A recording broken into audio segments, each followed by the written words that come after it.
आज हम आपको भगवान शंकर की बड़ी ही अद्भुत कहानी सुनाने जा रही हूं। एक बार भगवान भोलेनाथ पृथ्वी लोक पर भ्रमण के लिए गए तो उन्होंने एक युवा को देखा। वह ईश्वर को दोष देता जा रहा था।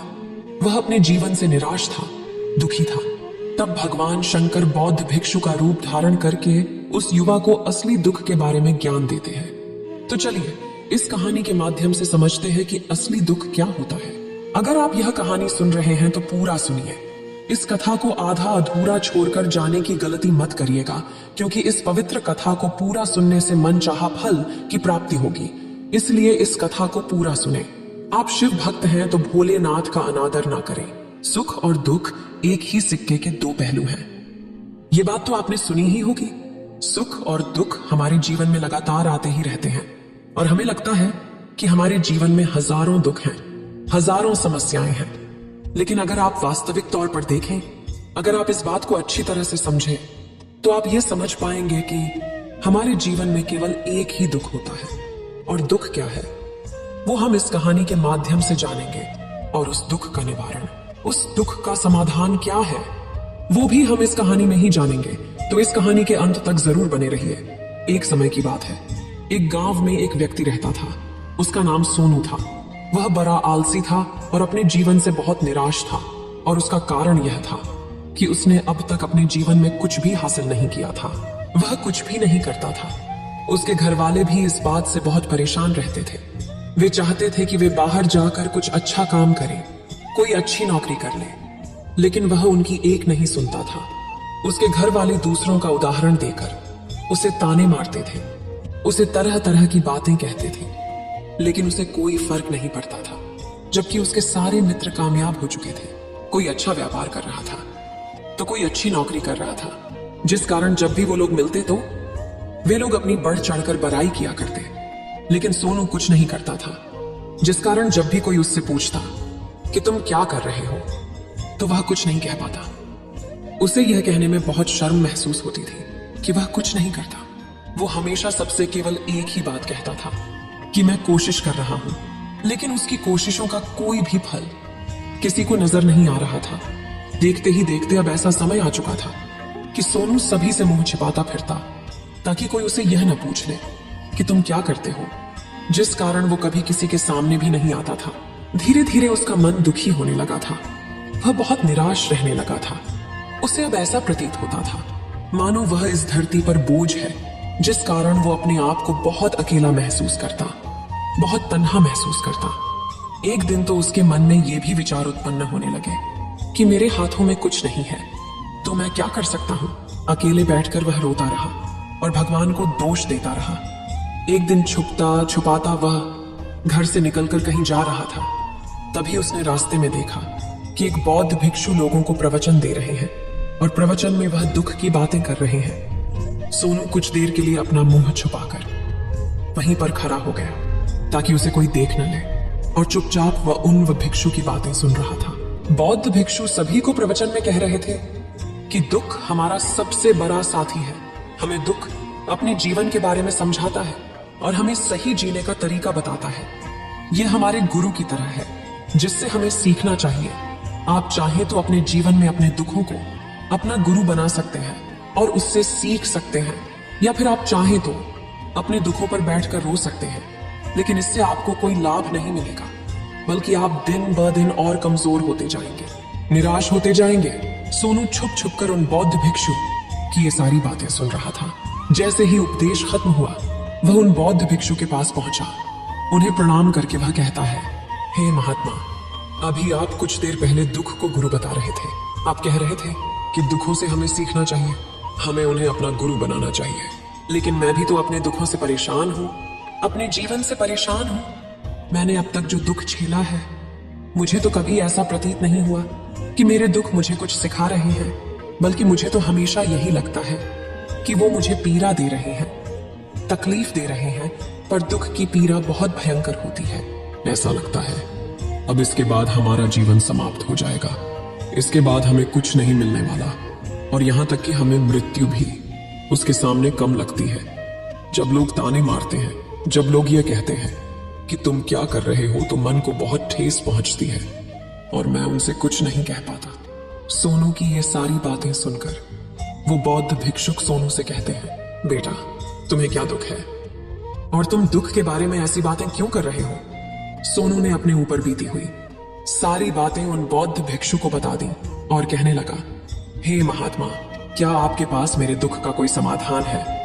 सोनू की यह बात सुनकर वो बौद्ध भिक्षु मुस्कुराने लगे और सोनू से कहते हैं, बेटा जब तुम्हारे जीवन में कोई असली दुख आए तब तुम मेरे पास आना, मैं इसका समाधान तुम्हें अवश्य बताऊंगा। उन बौद्ध भिक्षु की यह बात सुनकर सोनू थोड़ा सा अचरज में पड़ गया। उसे यह समझ नहीं आ रहा था कि क्या उसने अब तक जो दुख झेला है वह असली दुख नहीं है। उसने जो अब तक पीड़ाएं सही हैं, जो ताने सहे हैं, जो तकलीफें उठाई हैं, क्या वह असली दुख नहीं है? आगे वह मन ही मन अपने आप से कहता है कि जब मुझे मेरे अपने नहीं समझ पाए तो ये बौद्ध भिक्षु मुझे क्या समझेंगे। इतना सोचकर वह वहां से चला गया। सभी लोगों के ताने सुन सुनकर सोनू बहुत थक चुका था, तो बहुत निराश हो चुका था, जिस कारण उसने निर्णय लिया कि वह अब कुछ करके दिखाएगा। उसने अपने पिता से थोड़ा सा रुपया लिया और उस रुपया से उसने एक व्यापार शुरू किया। उसके पिता बहुत खुश थे कि कम से कम मेरा बेटा कुछ करने का प्रयास तो कर रहा है, लेकिन उसे व्यापार में कोई सफलता नहीं मिल रही थी, जिस कारण वो बहुत ही हताश हो चुका था। वह बहुत निराश हो चुका था। उसे ये समझ नहीं आ रहा था कि वह क्या करे, किस तरह से अपने व्यापार को आगे बढ़ाए।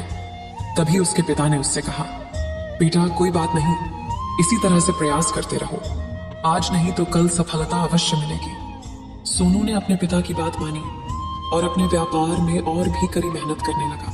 धीरे धीरे उसे सफलता मिलने लगी और फिर उसने रफ्तार पकड़ ली। देखते ही देखते केवल 3 सालों के अंदर वह एक बहुत बड़ा व्यापारी बन गया। अब उसके पास धन दौलत की कोई कमी नहीं थी। लोग जो उसे पहले नापसंद किया करते थे, अब उसे पसंद करते थे, उसकी चिंता करते थे, उसके कार्यों की सराहना करते थे। उसके माता पिता भी अब अपने बेटे से बहुत खुश थे और उसकी सफलता से वे अत्यंत प्रसन्न थे। धीरे धीरे सोनू के मित्रों की संख्या लगातार बढ़ती जा रही थी। सोनू के कुछ मित्रों ने उसे यह भी सलाह दी कि उसे अपना व्यापार और तेजी से बढ़ाना चाहिए, उसे और फैलाना चाहिए। जब तुम आज केवल इस नगर के सबसे बड़े व्यापारी हो, तब तुम इतना खुश हो, तुम्हारे साथ ये सारे लोग हैं। वहीं पर तुम सोचो कि जब तुम इस राज्य के सबसे बड़े व्यापारी बन जाओगे, तब तुम्हारे यहाँ पर लोगों की भीड़ लग जाएगी। लोग तुमसे मिलने के लिए समय निकालेंगे। यहाँ तक कि इस राज्य का राजा भी तुमसे मिलना चाहेगा, तुम्हारी तारीफ करेगा, और यदि कभी ऐसी जरूरत आन पड़ी तो वह तुमसे धन भी उधार लेने के लिए अवश्य आएगा। सोनू को अपने दोस्त की यह बात बहुत पसंद आई। सोनू ने सोचा कि मेरे मित्र सही कह रहे हैं, मुझे अपने व्यापार को और बड़ा करना चाहिए और फैलाना चाहिए, तभी तो हर कोई मेरे बारे में जान सकेगा, हर कोई मुझे पहचानेगा। उसने बिना देरी किए अपने समय को बिना गवाए अपने व्यापार में और मेहनत करने लगा। लेकिन अब की बार उसके मन में धैर्य नहीं था, जिस कारण उसने कुछ अनुचित कदम उठाए ताकि उसका व्यापार जल्दी से जल्दी और बड़ा हो जाए। उसने कई लोगों से अधिक मात्रा में धन उधार ले लिया, जिससे उसके ऊपर अब काफी ऋण हो चुका था। और इतना ही नहीं, वो यहाँ पर नहीं रुका। उसने अधिक से अधिक मुनाफा कमाने के चक्कर में अपने माल की गुणवत्ता को भी खराब कर दिया, जिससे अब उसके माल में वह बात नहीं रह गई थी जो पहले हुआ करती थी। लेकिन वह अपने मित्रों की बात सुनता रहा। जैसा उसके मित्र कहते थे वो वैसा ही करता चला जा रहा था। यहां तक कि उसने अपने व्यापार को और भी तीव्रता से बढ़ाने के लिए अपने दूसरे छोटे व्यापारियों के खिलाफ षड्यंत्र भी रचने शुरू कर दिए, जिस कारण उसके मन में अब पहले जैसा वह सुकून नहीं था। उसे अब रातों को नींद नहीं आती थी। वह केवल एक ही विचार में लगा रहता था कि किस तरह से उसका व्यापार पूरे राज्य में फैल जाएगा और वह इस राज्य का सबसे बड़ा व्यापारी बन जाएगा, जिस कारण वह दिन रात केवल इसी मेहनत में लगा रहता, वह किसका व्यापार जल्दी से जल्दी और बड़ा हो जाए। हालांकि उसके पास अब सब कुछ था, धन दौलत, अच्छा घर, गाड़ियां, नौकर चाकर, सभी सुख सुविधाएं, लेकिन उसके बावजूद भी वह उन चीजों का लाभ नहीं उठा पा रहा था, क्योंकि उसका पूरा ध्यान केवल अपने व्यापार को और उन्नति पर ले जाना था। एक दिन सोनू अपने रथ पर बैठकर एक मार्ग से होकर गुजर रहा था। तभी रास्ते में उन्हें गुरुवर का आश्रम पड़ा। ये देखकर वह उन बौद्ध भिक्षु के पास गया और बौद्ध भिक्षु से कहने लगा, हे महात्मा, आपने कहा था कि जब मेरे जीवन में कोई असली दुख आए तब मैं आपके पास आऊं। इस कारण मैं यहाँ पर आया हूँ। आज मैं बहुत दुखी हूँ। मैं रातों को सो नहीं पाता। मेरे पास सब कुछ होते हुए भी मैं उनका लुत्फ नहीं उठा पाता। उसने अपनी सारी बातें एक एक करके उन बौद्ध भिक्षु को बता दी। तभी वह बौद्ध भिक्षु सोनू से कहते हैं, बेटा, जब तुम पहली बार आए थे तब भी तुम बहुत दुखी थे, लेकिन तब तुमने अपने दुख से क्या सीखा था? इसके जवाब में सोनू उन बौद्ध भिक्षु से कहता है, हे महात्मा, जब मैं अपने जीवन में कुछ नहीं कर पा रहा था तब मैंने अपने दुखों से यह सीखा था कि केवल सोचने मात्र से कुछ नहीं होगा। उसके लिए हमें कुछ करना भी पड़ेगा, और केवल कोई कर्म करना ही हमें सफल नहीं बनाता, बल्कि उस कर्म को उसके अंजाम तक पहुंचाना हमें सफल बनाता है। फिर चाहे रास्ता कैसा भी हो, फिर चाहे परिस्थितियां कैसी भी क्यों ना हो, फिर चाहे कितनी ही बाधाएं आपके रास्ते में क्यों ना आ जाए, चाहे ऐसा क्यों ना लगने लगे कि अब आपके जीवन में कुछ नहीं बचा और आप कुछ नहीं कर सकते, तब भी हौसला बनाए रखो, उम्मीद न छोड़े और अपने कार्य पर डटे रहो, यह सोचकर कि जब तक मैं अपने कार्य को सफल नहीं कर लेता, जब तक मैं अपने लक्ष्य तक नहीं पहुंच जाता, तब तक मैं इस कार्य को करता रहूंगा। मैं इस कार्य में अवश्य सफल होकर ही रहूंगा। जबकि बाकी लोग केवल सफल लोगों को महत्व देते हैं, उनके कर्मों को नहीं। सोनू की ये सारी बातें सुनकर वह बौद्ध भिक्षु मुस्कुराने लगे और इस सोनू से कहते हैं, बेटा, जब तुम्हारे जीवन में असली दुख आए तब तुम मेरे पास आना। मैं तुम्हारी समस्या का समाधान अवश्य करूंगा। इतना कहकर वह बौद्ध भिक्षु वहां से उठकर चले गए। सोनू एक बार फिर से उनकी ये बातें सुनकर आश्चर्यचकित रह गया। उसे अब यह समझ नहीं आ रहा था कि क्या उसने जो दुख देखा है, उससे जो तकलीफें अब तक सही हैं, क्या वह असली दुख नहीं है? उसके मन में अब एक सवाल उत्पन्न होने लगा कि असली दुख क्या है और इसकी पहचान क्या है, और मुझे कैसे पता चलेगा कि इस समय में असली दुख मैं हूं। लेकिन उसने कुछ नहीं कहा। वह यह सब सोच ही रहा था कि तभी वह बौद्ध भिक्षु सोनू के पास एक बड़ा सा घड़ा लेकर पहुंच जाते हैं। उस घड़े के अंदर सोने के सिक्के थे। उस घड़े को देते हुए वह बौद्ध भिक्षु सोनू से कहते हैं, बेटा, तुम इसे उस पैर के नीचे दबा दो, क्योंकि ये मेरे किसी काम का नहीं है। जब मुझे इसकी जरूरत पड़ेगी तब मैं वहां से खोद कर इसे निकालूंगा, लेकिन अभी के लिए इसे वहां पर मिट्टी के नीचे दबा दो। सोनू ने उस बौद्ध भिक्षु की बात मान ली और वो घड़ा उस पैर के नीचे जाकर मिट्टी में दबा दिया। इतना करके वह गुरुवर को प्रणाम करता है और वहां से वापस अपने घर की ओर लौट जाता है। धीरे धीरे समय बीतता गया। समय के साथ साथ सोनू व्यापार में और भी ज्यादा उन्नति कर चुका था, लेकिन माल की गुणवत्ता अच्छी न होने के कारण अब उसके व्यापार में घाटा होने लगा। और धीरे धीरे ऐसा समय आया कि उसका व्यापार पूरी तरह से चौपट हो गया। अब उसके पास कुछ नहीं बचा था, बल्कि उसने जो कर्जे लिए थे वो कर्जे भी अब उसे चुकाने थे। लेकिन वह तो यह सोचकर निश्चिंत था कि उसने जो कुछ भी कर्जे लिए हैं वो कर्जे उसने अपने मित्रों से लिए हैं, जिस कारण वह उन्हें लौटाने में थोड़ी देर अवश्य कर सकता है। वह तो यह सोच रहा था कि उसके मित्र उसका बुरे समय पर साथ देंगे, लेकिन सबसे पहले उसके मित्र ही उसे अपना कर्ज वापस लौटाने की मांग करने लगे। तब सोनू को एहसास हुआ कि कोई भी अपना नहीं है।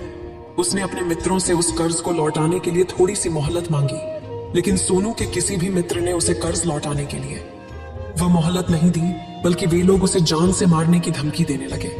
अपने मित्रों के मुंह से यह सब सुनकर सोनू बहुत ही आश्चर्यचकित रह गया। वह जो कुछ सोच रहा था सब कुछ उल्टा पड़ गया। जिस व्यापार के चलते उसके इतने मित्र बने थे, इतने शुभ चिंतक बने थे, वे सब उससे दूर जाने लगे थे। हर कोई उससे पीछा छुड़ाना चाहता था, कोई भी उसका साथ नहीं देना चाहता था। धीरे धीरे उसकी सारी संपत्ति नीलाम हो गई। अब उसके पास कुछ नहीं बचा था। वह सड़क पर आ चुका था। उसने हार मानकर अपने माता पिता से कहा, पिताजी, मेरी मदद कीजिए, मेरे ऊपर बहुत ऋण है, मुझे उसे लौटाना है, कृपा करके मुझे थोड़ा सा धन दे दीजिए। इस पर सोनू के पिता ने सोनू से कहा, बेटा, मेरे पास तो ले देकर बस यही एक छोटा सा घर है। अगर ये अभी मैं तुम्हें दे दूं, यदि मैं इसे भी बेच दूं, तो मैं और तुम्हारी माँ कहाँ रहेंगे? हमें भी दर दर की ठोकरें खानी पड़ेगी, हमें भी सड़कों पर भीख मांगनी पड़ेगी। ले देकर अब हमारे पास केवल यही संपत्ति बची है, इसलिए मैं तुमसे क्षमा मांगता हूं। अपने माता पिता के मुख से यह सुनकर सोनू चुपचाप वहां से चला गया और मन ही मन वह सोच रहा था कि अब मेरे पास कुछ नहीं बचा। जो था वह तो सब लुट गया, बर्बाद हो गया। अब मैं जीकर क्या करूंगा? अब मेरे पास केवल एक ही रास्ता है जिससे मैं अपने कर्जदारों से अपना पीछा छुड़ा सकता हूं। यह सोचता हुआ वह एक ऊंची पहाड़ी की ओर पहुंचा। वह पहाड़ी पर चढ़ता ही जा रहा था कि तभी उसे याद आया कि उन बौद्ध भिक्षु ने कहा था कि जब तुम पर असली दुख आए तभी तुम मेरे पास आना, मैं तुम्हारी समस्या का समाधान अवश्य करूंगा। यह सोचकर सोनू के मन में एक बार फिर उम्मीद की। वह लहर दौड़ पड़ी।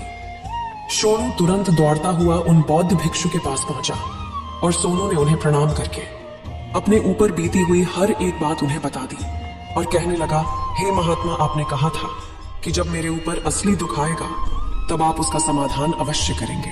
तभी वह बौद्ध भिक्षु सोनू की इस बात को सुनकर मुस्कुराने लगे और कहते हैं, बेटा, कहाँ है असली दुख? जब तुम्हारे जीवन में असली दुख आएगा तो मैं उसका समाधान अवश्य करूंगा। उन बौद्ध भिक्षु के मुख से यह सुनकर सोनू के सब्र का बांध टूट गया और सोनू ने उन बौद्ध भिक्षुओं से कहा, हे महात्मा, आखिरी असली दुख क्या होता है? क्या मैंने आज तक जो भी दुख झेला है, जो भी तकलीफें आज तक मैंने सही हैं, क्या ये दुख नहीं है? क्या इसे दुख नहीं कहते? तभी वो बौद्ध भिक्षु सोनू से कहते हैं, बेटा, पहले तुम मुझे ये बताओ कि तुमने अपने दुख से क्या सीखा है। इसका जवाब देते हुए सोनू उन बौद्ध भिक्षु से कहता है, हे महात्मा, मैंने तो यही देखा है कि जो लोग तुम्हारी तरक्की में तुम्हारा पीछा करते हैं, तुम्हारे साथ जुड़ते हैं, वो लोग तुम्हें अवश्य धोखा देंगे, क्योंकि ऐसे लोग बुरे समय पर तुम्हारा साथ नहीं देने वाले, बल्कि तुम्हारा फायदा उठाने का ही वह प्रयास करेंगे। इसलिए ऐसे लोगों पर भरोसा न करें, बल्कि जो लोग तुम्हारी असफलता के समय पर, तुम्हारे बुरे समय पर तुम्हारे साथ खड़े हैं, वही तुम्हारे असली मित्र हैं और वही तुम्हारे साथ रहते हैं। और ऐसे लोग तुम्हें बहुत कम मिलते हैं, और जिन्हें भी ऐसे लोग मिलते हैं उन्हें हमेशा उनकी कद्र करनी चाहिए। आगे सोनू उन बौद्ध भिक्षु से कहता है कि जब तुम कोई कार्य कर रहे हो तो उसे पूरी ईमानदारी से करो, धैर्य रखो, लालच न करो और अपने लक्ष्य तक पहुंचने के लिए किसी के लिए भी कोई षड्यंत्र न रचो, क्योंकि ऐसा करने से तुम्हारे साथ ही बुरा होगा और तुम्हें हमेशा नुकसान में रहोगे। सोनू की ये सारी बातें सुनकर बौद्ध भिक्षु उस पैर के पास पहुंचे। उन्होंने गड्ढा खोदा और वह घड़ा निकालकर उस सोनू के हाथ में थमा दिया, जिसमें सोने के सिक्के भरे हुए थे। वह घड़ा सोनू के हाथ में थमाते हुए उन बौद्ध भिक्षुओं ने कहा, लो इसे पकड़ो, और जब तुम्हारे जीवन में असली दुख आए तब तुम मेरे पास आना, मैं इसका समाधान अवश्य करूंगा। सोनू अब भी बड़ी अचरज में था। उसे यह समझ नहीं आ रहा था कि आखिर ये असली दुख है क्या। लेकिन उसने अपने हाथों में पड़े हुए उस घड़े को देखा जिसके अंदर सोने के सिक्के थे। ये देखकर उसे मन ही मन ये लगा कि चलो, अब तो थोड़ी सी राहत अवश्य हो जाएगी। मैं अपने मित्र का वो कर्ज लौटा सकूंगा और एक नया व्यापार भी फिर से आरंभ कर सकूंगा। जिस कारण उसने उन बौद्ध भिक्षुओं को प्रणाम किया, उनका धन्यवाद किया और वहां से चल पड़ा। सोनू ने उस सोने के सिक्कों से सभी का कर्जा लौटा दिया और अपने लिए एक बार फिर से नया व्यापार शुरू किया। व्यापार छोटा था, लेकिन अब की बार सोनू बहुत खुश था।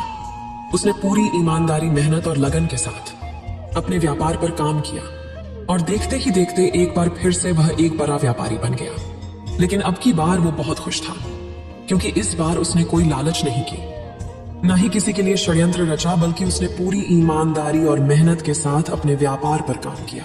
लेकिन जैसे जैसे आप धनी होते जाते हैं, जैसे जैसे आप अमीर बनते जाते हैं, आपके मन में एक डर और उत्पन्न होने लगता है, और वह अपनी दौलत को न खो देना, जिस कारण आप लोग दान करना शुरू कर देते हैं, पुण्य करना शुरू कर देते हैं, लोगों की मदद करते हैं, ताकि आपके जीवन में कभी कोई दुख ना आए। लेकिन यह जीवन सुख और दुख का संगम है, जिस कारण हर किसी को सुख और दुख से होकर गुजरना ही पड़ता है।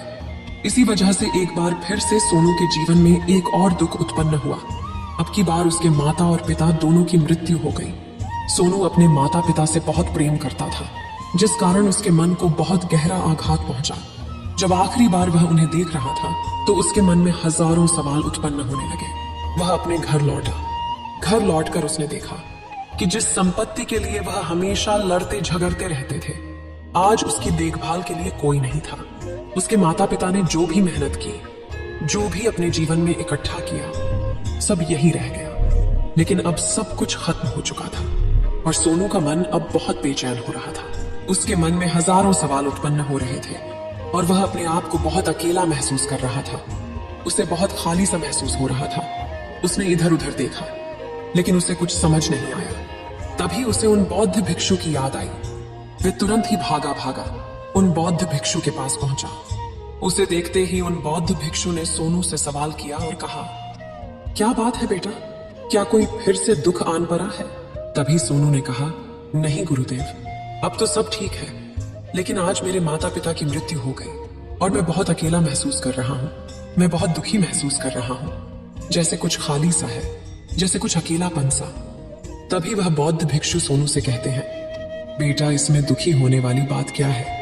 यह तो जीवन है, एक दिन तो सभी को जाना है। यहाँ पर कोई भी रहने नहीं आया और ना ही कोई रहेगा। हम सब एक न एक दिन मृत्यु को प्राप्त हो ही जाएंगे, और मृत्यु कब आएगी ये किसी को नहीं पता। हो सकता है कि तुम्हारी मृत्यु कल ही हो जाएगी, या फिर आज और अभी। यह सुनकर सोनू आश्चर्यचकित रह गया। उसने उन बौद्ध भिक्षु से कहा, हे महाराज, आप ये क्या कह रहे हैं? मैं तो अभी जवान हूं और मुझे तो अभी अपनी पूरी उम्र जीना है। मैं तो जीना चाहता हूं, कुछ करना चाहता हूं, और आप कह रहे हैं कि मैं कभी भी मृत्यु को प्राप्त हो सकता हूं। इस पर वो बौद्ध भिक्षु सोनू से कहते हैं, बंदे, इस भ्रम में मत रहना कि मृत्यु केवल बूढ़े को आती है। बूढ़ों के सामने तो उनके जवान बच्चे तक मर जाते हैं। मृत्यु कभी किसी की उम्र देखकर नहीं आती और ना ही किसी को बताकर आती है।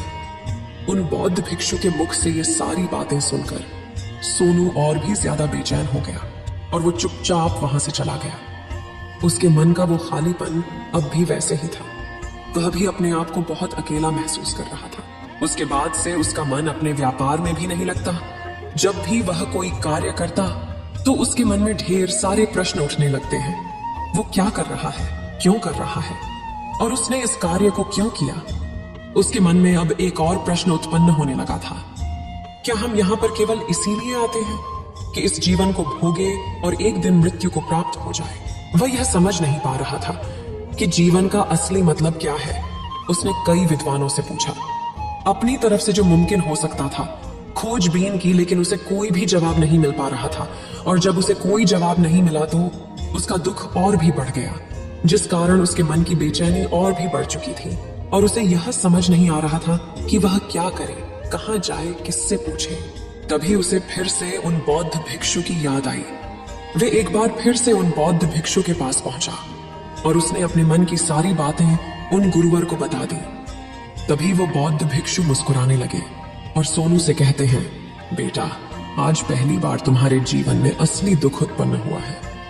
वास्तव में तो यही है जिसे हम दुख कह सकते हैं, जो दुख कहलाने लायक है कि हमें पता ही नहीं हम क्या कर रहे हैं, कहां जा रहे, क्यों जा रहे हैं, वो कौन है, क्या है, क्यों है, हम क्या करना चाहते हैं। तभी सोनू ने कहा, हे महात्मा, मेरे इस दुख का समाधान कीजिए, मुझे इस दुख का निवारण दीजिए। तभी वह बौद्ध भिक्षु सोनू से कहते हैं, हम सबके अंदर क्रोध, लालच, लोभ जैसी कई वासनाएं हमारे अंदर घर करके बैठ जाती हैं, जिस कारण हम अपने जीवन को टुकड़ों में जीते हैं और हमारी चेतना कभी एक नहीं हो पाती। हम कभी एक जगह सोच नहीं पाते, समझ नहीं पाते, और हमारी ऊर्जा शक्ति भी पूरी तरह से छिन्न भिन्न हो जाती है। और आजकल के इस दौर में हमारे पास तो इतना भी समय नहीं कि हम एक पल निकाल करके, एक पल के लिए मुड़ कर अपने आप को देख सके, अपने आप को समझ सके। वास्तविकता में हर कोई यहाँ पर अपने जीवन भर केवल दुख दुख कहकर चिल्लाता रहता है। उसका समाधान निकालने का हर मुमकिन प्रयास करता है, लेकिन जिसे हम दुख समझते हैं वह तो दुख है ही नहीं, तो इसका समाधान आपको कहां से मिलेगा।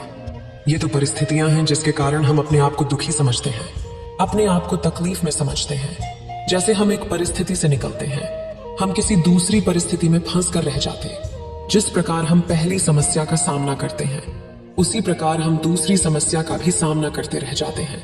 और जब हम इन परिस्थितियों से हार मान लेते हैं, जब हमें लगता है कि अब कोई रास्ता नहीं बचा, तब हमारे सामने हमें केवल एक ही रास्ता नजर आता है, और वह है मृत्यु। लेकिन यह कोई समाधान नहीं है, यह कोई रास्ता नहीं है। इसलिए यदि आप सचमुच अपनी समस्याओं का समाधान चाहते हैं तो अपने आप को इकट्ठा करना सीखें। अपनी ऊर्जा को इस संसार में वापस कीजिए, उसे एक कर और अपने ऊपर ध्यान लगा। मृत्यु से पहले अपने आप को पहचानो, अपने आप को जानो, अपने आप को बिखरने न दो। तभी सोनू उन बौद्ध भिक्षु से कहता है, हे महाराज, तो क्या हमें इस जीवन को नहीं जीना चाहिए? क्या हमें अपनी इच्छाओं को नहीं पूरा करना चाहिए? तभी वह बौद्ध भिक्षु सोनू के इस सवाल का जवाब देते हुए कहते हैं कि हमें किसी से भी लगाव नहीं रखना चाहिए, हमें अपनी इच्छाओं को मार देना चाहिए, हमें संपत्ति इकट्ठा नहीं करनी चाहिए, क्योंकि हम मनुष्य की इच्छाएं, कामनाएं, वासनाएं ऐसे होती हैं जैसे मानो कि एक पर्वत से गिरता हुआ झरना, जिस पर किसी का नियंत्रण नहीं है सिवाय देखते रहने के और परेशान होने के। लेकिन जब तुम अपने ऊपर ध्यान देने लगते हो तब तुम अपने आप को पहचान जाते हो, समझ जाते हो, तब तुम इस पर नियंत्रण पा सकते हो, तब इच्छाएं भी तुम्हारे वश में होती हैं और फिर तुम चाहो तो उन इच्छाओं पूर्ति भी अवश्य कर सकते हो। गुरुदेव की ये सारी बातें सुनकर सोनू ने गुरुदेव से कहा, हे महाराज, आपका बहुत बहुत धन्यवाद, आपने मेरी सबसे बड़ी समस्या का समाधान आज कर दिया है। मैं आज से अपने आप को एकत्रित करूंगा। गुरुदेव, मानव शरीर में बहुत ऊर्जा है, बहुत शक्ति है, पर वह बेकार के कामों में लग जाती है, जिस कारण हमारा जीवन भी बेकार की चीजों में लगा रहता है। लेकिन हम कभी भी इस पर अपना ध्यान नहीं देते, हम कभी भी अपनी ऊर्जा को केंद्रित नहीं करते, अपने ऊपर कभी ध्यान नहीं देते। हमारा जीवन भी कुछ ऐसा ही है। हम अपने जीवन में हमेशा अपने आप से ऊपर वाले से सवाल करते रहते हैं कि हमारे जीवन में इतना दुख क्यों है। हम सभी के मन यह सवाल तो अवश्य ही उठता है और इसका जवाब है कि वह ईश्वर यह चाहता है कि हम अपने जीवन के अंतिम दुख तक पहुंच सकें, उस गहराई तक पहुंच सकें जहां पर हमें यह पता चल सके कि हमने अभी तक अपने आप को नहीं जाना, अपने आप को नहीं पहचाना। मानव शरीर के अंदर जो ऊर्जा है, जो शक्ति है, उसके बारे में हम अभी तक नहीं जानते। हम अपने आप को चाहे तो एकत्रित कर सकते हैं, अपने आप पर नियंत्रण पा सकते हैं, लेकिन हम अपनी इस ऊर्जा का बेअर्थ उपयोग करते रहते, व्यर्थ की चीजों में लगा देते, जिस कारण हम अपने आप को कभी नहीं पहचान पाते और ना ही कभी अपने आप पर नियंत्रण पा सकते हैं। लेकिन यदि आप अपने आप को जानना चाहते हैं, अपने आप को पहचानना चाहते हैं, तो पहले आपको खुद को एकत्रित करना होगा, अर्थात ध्यान लगाना होगा। ध्यान से ही आप अपने दुखों की उन समस्याओं का समाधान निकाल सकते हैं और तभी आप अपने आप को पहचान सकते हैं, जान सकते हैं और अपने जीवन के हर दुखों का समाधान भी कर सकते हैं। इस वीडियो को बोलते समय कोई त्रुटि हो तो मैं क्षमा चाहती हूँ। उम्मीद है आप सभी को यह वीडियो अच्छी लगी होगी। अगर आप शिव के सच्चे भक्त हैं तो चैनल को सब्सक्राइब और वीडियो को लाइक करके कमेंट में हर हर महादेव लिख दीजिए।